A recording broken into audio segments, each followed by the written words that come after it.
Good morning. How is everybody today?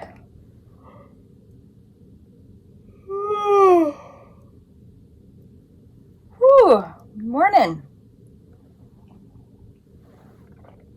Oh my goodness. Sometimes it's just really hard to wake up. Okay. I got a new deck. Yay! It's called the Isis Oracle.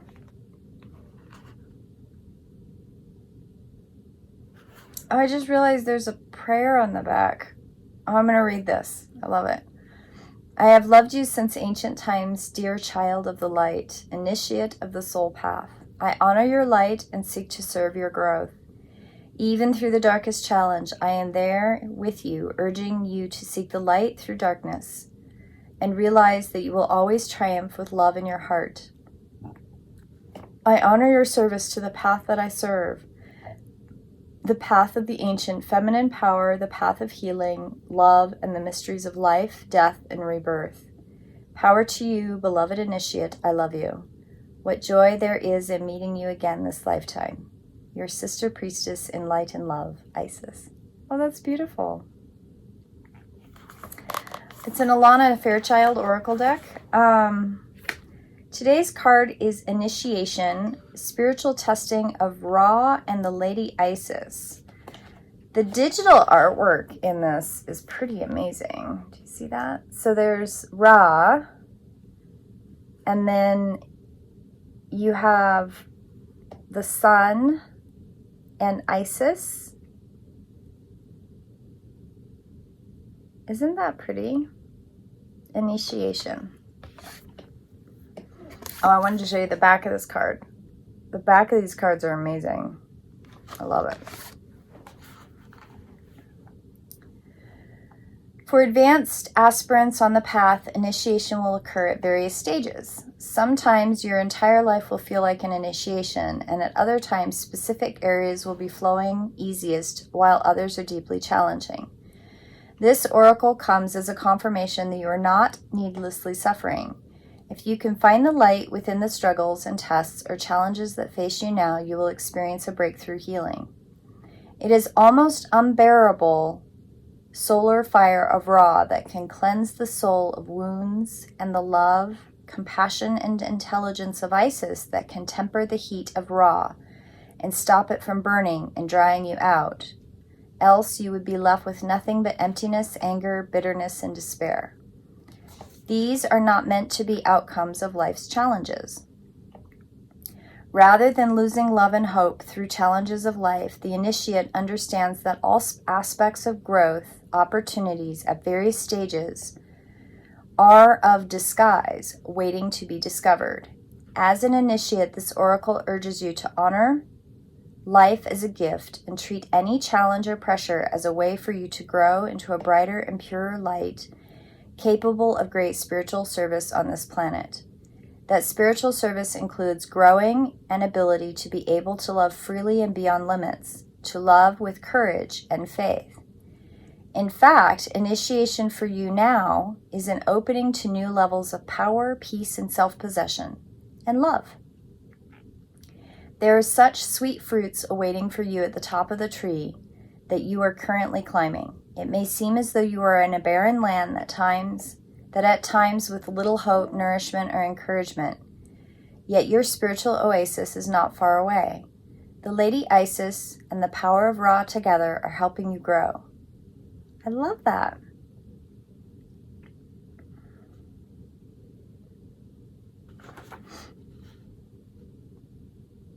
Oh, they've got a visualization in this. Oh, I love this. Okay. Rest quietly in a space where you will not be disturbed and close your eyes.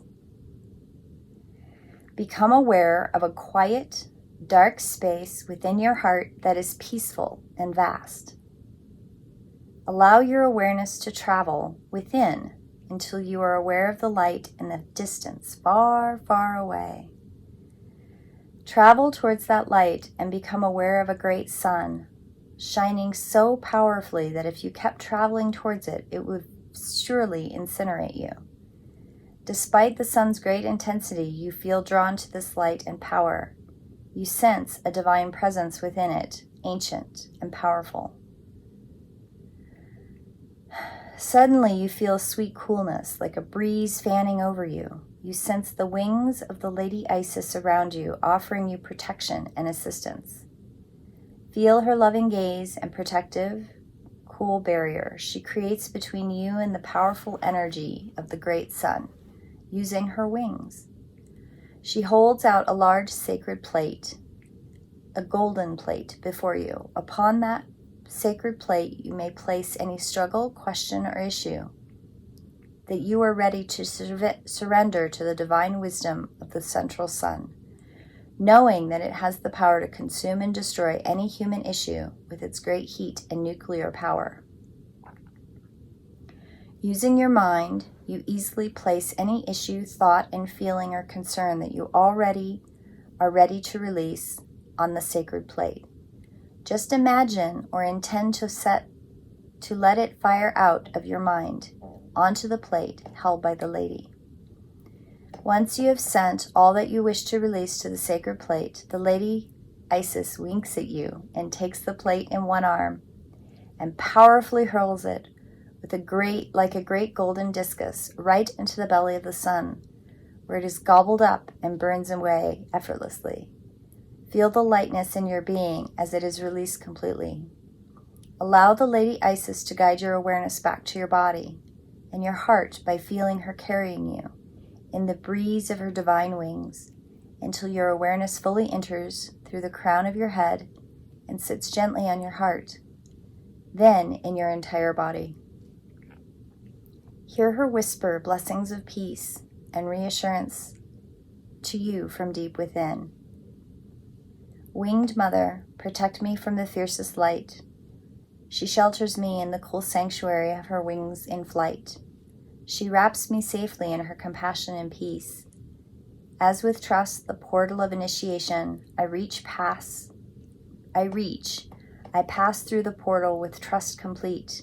I know sufficiently attain this feat.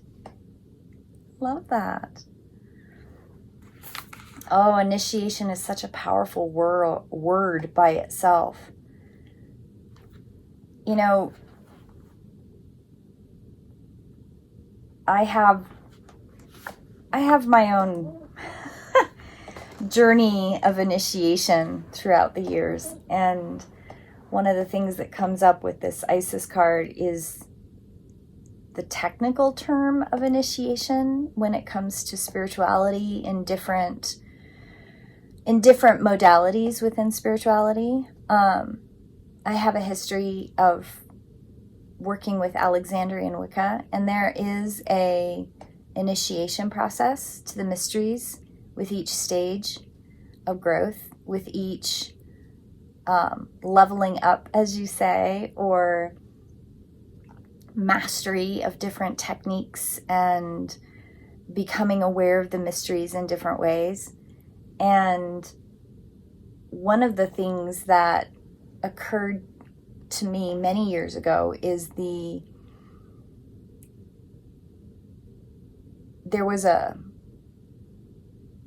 I had to do a personal ritual. And in that personal ritual, one of the things that kind of bubbled up post-ritual was that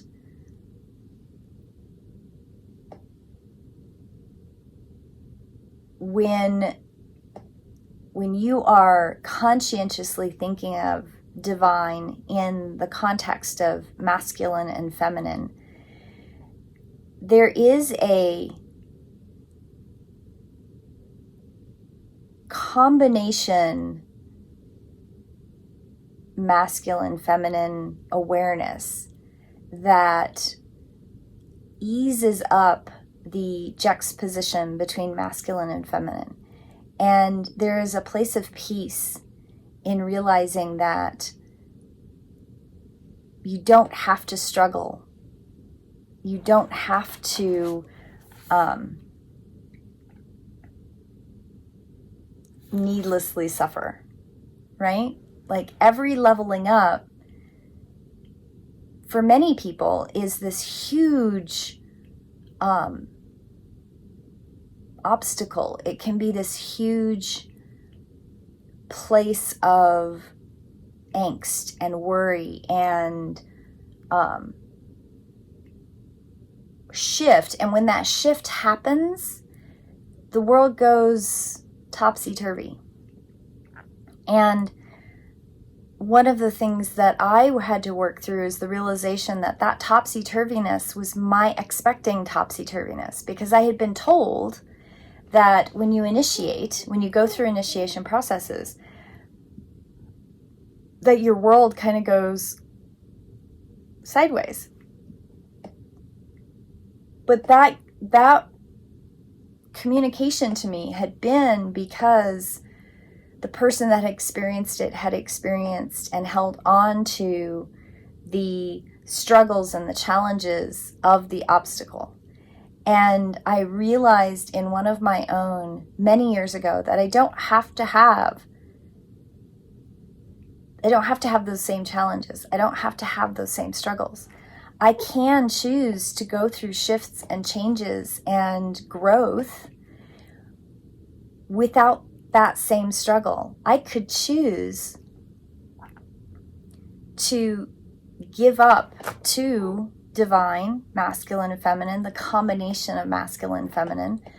I could choose to give up those struggles to that divine awareness and accept the change without the struggle. And it was this huge lifting, because I can choose what obstacles I want to address, and I can choose the amount of energy of change into my life, and I can make it bite-sized so it doesn't have to be so awful. So when I work with people, I do let them know, there can be some pretty huge shifts, but I always try to tell them there's a place of peace that comes with that. There's a place of choice. And you don't have to choose the hardest part. You can choose for it to not be so hard. But that also means you have to be in a place where you are communicating with your guides. You need to communicate with divine. You need to find what divine is for you so that you have help. Our guides are here to help us. We're not doing this alone. No matter how alone you think you are, you're not doing it alone. I just think that's beautiful. I love how the spiritual testing of Ra and Lady Isis. I love that they're pulling in this oracle, like the masculine and feminine, the two parts of the goddess and the god that help us with things. Like, you don't have to look at just one or the other. And there is a balance that comes from the masculine and the feminine, the combination thereof. I just love how this oracle deck is just awesome. Okay. I'm going to read from Celtic Devotional next. What are we doing? Okay. Hostel of welcome, hall of devotion, under your eaves I come this night. Dreams grow holy, put in action, work grows fair through starry dreaming. But where each flows or unmingling, both are fruitless and in vain. May the stars within us gleaming cause my dreams to be unchained. The whole springtime world is shining with raindrops as I call upon my soul's teacher to show me the living waters of what this week has accumulated. My insight and imagination triumph in my life. As I enter the womb of darkness, may my soul grow in compassion. Forgive my many wanderings from the way you have taught me. You are my guide and my way shower through the life and beyond. Lead me through tonight's mystery. I give thanks for the freedom to tend my gifts, especially my gifts of encircling protection. So the holy keepers of the cauldron of life's gifts, I give many thanks. I remember all who suffer from addiction. May the holy ones fill the emptiness with joy and love and support, and the chains of addiction may be broken. May this day of recreation bring me closer to universal spirit that sings the song of renewal in all places and in every heart. May there be unity of soul among all beings. Bright are the blessings that ripen in the fields of dream. May I have true sight and answer the issues that perplex or move me this night. Womb of night, cradle of stars, I sleep this night in you. I love the phrase, may the stars within this gleaming cause my dreams to be unchained. I love that. Dream travel is one of those gifts that I do not possess. Not the clinical version of dream travel. I have true dreams, but I don't dream travel. If I dream travel in that context, I have to go in, I have to do ritual, and I have to practice, and I have to intentionally go to sleep with my guides' help to help them, or have them help me do the dream travel journey work for someone. And I 100% have to have permission of that person to do it successfully. Some dream travelers just do it. That's in eons past, they would have been pegged very early in childhood and would have been trained to be healers. Because dream traveling is an amazing healing gift. And I recently had to do a dream travel for someone, and it took me 2 nights to get there because it's been a while since I've done it. And it was an amazing experience. And one of the things that I do with dream travel is I make sure that I'm connected in with my guides, that I'm also connected in with that masculine, feminine, divine balance, because there is a sense of, I guess for me, I don't fear it, but I know that I've talked to people that they fear that they can't get back in their body, or that they have this fear that they're so out of body they can't find their way home. And I've never known of a dream traveler that really has trouble finding home. I think it's innate as part of the talent, part of the gift, that they can find their way home. So don't worry about that. If you're a dream traveler, you'll always find your way home. Okay, well, I hope you all have a beautiful day. And initiation is the card today. Spiritual testing of Ra and Lady Isis. It doesn't have to be hard, guys. You can ask your guides and the God and Goddess energy, to the masculine and feminine energy, to pick up that heavy burden. You don't have to carry it by yourself. Have a blessed day.